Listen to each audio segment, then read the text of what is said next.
17 after 7, onto this now. I might be desperately ill, but please discharge me because at home, at least, there's food. This is the plea of some patients at Charlotte Maxeke Academic Hospital amid reports of food shortages and even a loss of hot water at this once flourishing institution. Fearing reprisals, some staff are blowing the whistle anonymously, and they're saying things like patients are forced to take medication on empty stomachs. The lucky ones depend on family members to do shift rotations to bring them food. No ward is unaffected, they say. On a good day, you're lucky to get bread and porridge all day, but no tea, and that porridge, you can bet, has no sugar. No other food, no proteins or vegetables. This is on top of the scandalous non-payment of doctors for work done. Now, there have been calls for the CEO, Gladys Bogoshi, to resign. She says she's going nowhere, and she says some of these matters have been resolved. And she joins us now to explain. Appreciate your time. Thank you for joining us, and welcome to 702 Breakfast. Good morning, Bongani, and good morning to the listeners. You've been at the helm of this hospital, I think, since 2013, I understand. Have things ever been worse? Not really. Since I came there has been a major development in the hospital in terms of dealing with infrastructure things, improving systems and processes, reducing waiting times, and many other things. Why was there no food for patients? I think let me provide context first before I answer your question. Charlotte Maxeke Hospital was built in 1972, and it was not built to provide meals on site to cook. We have a capacity only to do breakfast, and we issue about 1,000 meals every day to our patients and can only have capacity to do 20% of that 1,000 meals. And this is for the food of special meals for those who need that. So no lunch or supper? No, for both lunch and for lunch and supper. Breakfast we do for everybody. So hold on. I just want to make sure I understand you. You can give people breakfast, but there are people you can't give lunch nor supper to. On site. We can't cook it on site. We rely on Masakane Cook Freeze, which gives us food for lunch and supper. They give us 8,000 plated meals per week for lunch and supper. That is the 80% of the 1,000 that I'm talking about. Remember, I said 20% we cook on site. Right. So now, in the event we have challenges, when we can't maybe receive food from Masakane, we keep extra stock on site to try and cook, but we don't have capacity to cook for everybody. But we had revamped the kitchen and put a little bit of extra pots to cook some of the food that we buy on site. But we also, work with other facilities and use that very same place where we cook special meals to prepare whatever food that we can have. Is this a private service provider?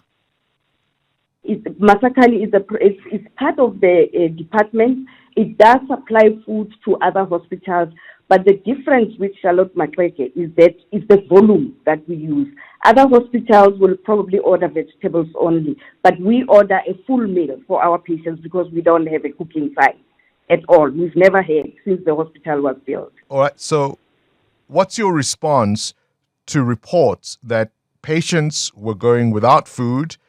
Those that were lucky got some bread, or they got a grubby dry porridge with no sugar, and that would be it for them all day. What's your response to that?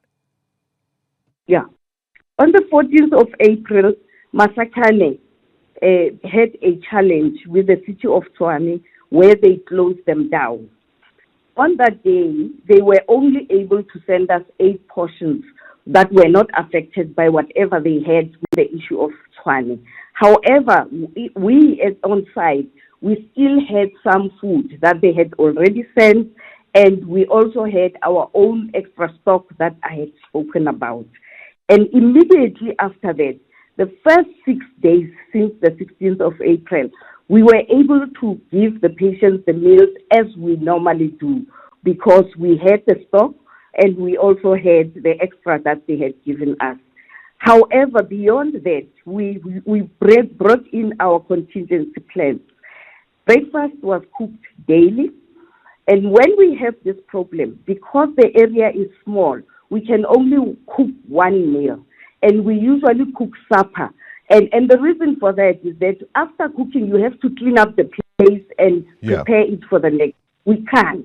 So what we do, we make sure that the patients get a cooked meal, whatever we do. And during the day, we provide them with proteins and starch, whatever we can, and not cook because we can't. Ma'am, if I can come in here, it's a very simple question. We've got reports, and I understand the contingency arrangements you're explaining, but we've got reports that patients weren't getting food.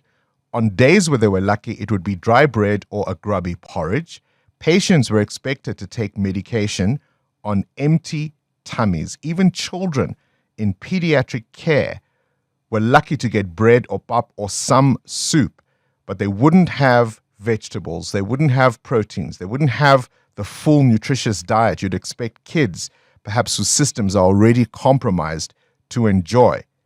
That happened, right? At no stage did any patient not get 3 meals a day. And I want to put this on record. Ma'am, I've just described.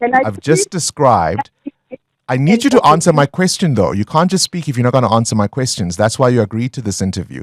I've described a scenario that we've been told. I have no first-hand knowledge of it. I'm asking you as the CEO, did it happen? Now, we can get into the reasons why.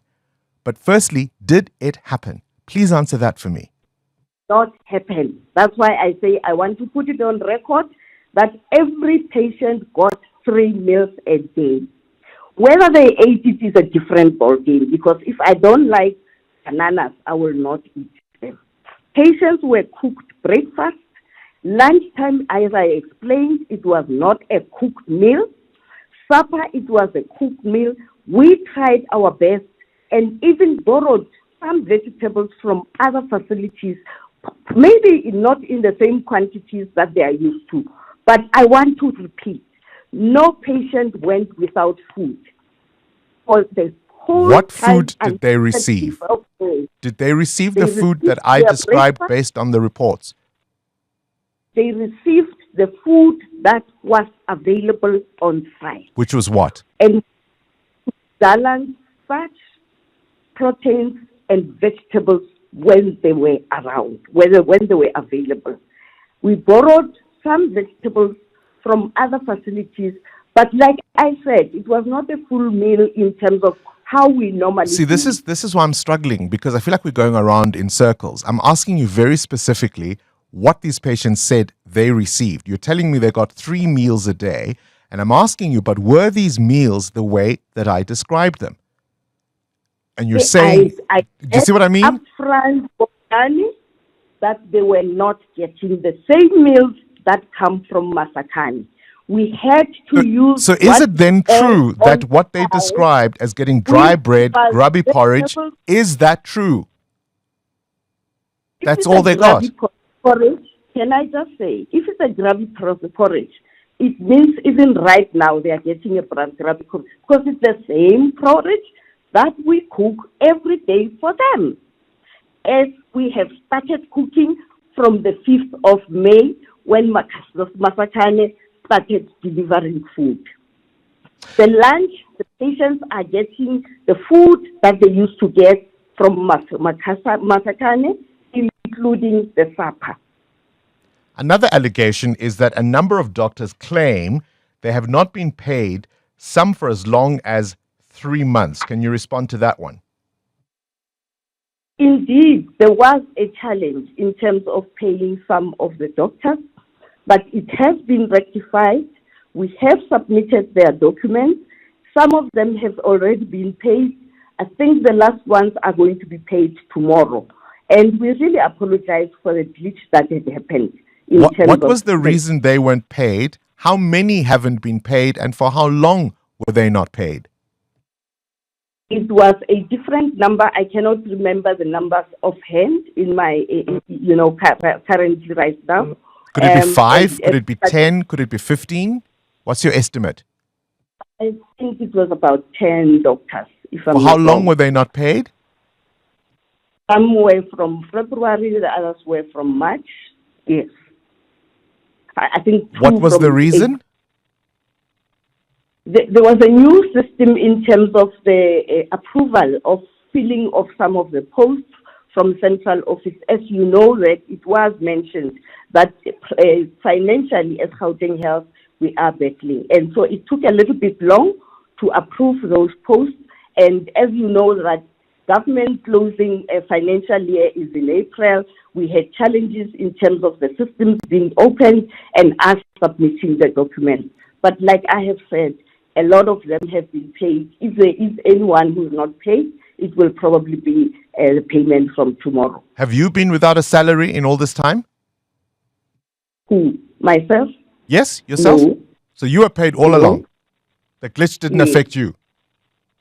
No, but it did not affect anyone who was already in the system. Some of the people that we employed that were working in our hospitals continued receiving their salaries from those hospitals. It's the new people who got into the system that had challenges because they first have to be captured on the system before they can be paid to receive their personal number. There's also the outstanding issue of the cancer patients. The money was there, but we've been given explanations really that are around technicalities, and people have died. What's your response? Charlotte Maxeke has continued to treat the patients within the resources that they have. Money was sent radiation back to on- Treasury. Can I be given an opportunity Sure. to explain? No, you're saying within the resources you had, and I'm confused because there were millions sent back to Treasury. That's where I got lost. When we treat cancer patients, we treat them through surgical procedures, we treat them through medical oncology, which is pharmaceutical, and then there's a third step of radiation oncology, and the last one of palliative care. All patients went through those steps in terms of surgical interventions if it was indicated. All those who had to go through therapeutic service, pharmaceutical services went through their treatment. Those who needed palliative care received their treatment. In terms of radiation oncology, we've got different types of cancers. Those who were mainly had long waiting times is the breast cancer and the prostate cancer. The other cancers, their waiting time is very low. And so those patients, as I said, we did them through our resources that we have. We managed to outsource the service last year where we got a company that assisted us with planning, which was where the bottleneck was, because we have to plan the treatment in radiation oncology only. They were able to assist us to plan about 500 patients, and quickly we managed to treat them in the 4 Linux machines that we have procured at the hospital. We also procured 2 brachytherapy machines, which are solely for the cancers of cervical and prostate cancer. The machines were received, I can't remember whether it's January or December. They are working, and it frustrates the queues and the waiting time for All right. those 2 types of cancer. I have one more question for you. The DA has called for your resignation. You're not leaving, I would imagine. Are you proud of your tenure as CEO of Charlotte Maxeke Academic Hospital? Is this where you would like it to be? I am a public servant. Ever since I qualified, I have never worked in private. My pride is serving the poor and the most vulnerable. My tenure at 2013 at Charlotte from 2020 speaks for itself. Yes. Were there problems? Yes, there were problems. I will not deny that. But if you go and look at the work that we have done, the innovation that we have done, the systems and processes that we have put, the hospital, how clean it is, the interventions that we have done in terms of infrastructure that we have done, it is really, for me, satisfying. Am I happy 100%? Not really. Because everywhere, even in the private sector, everywhere, you have challenges.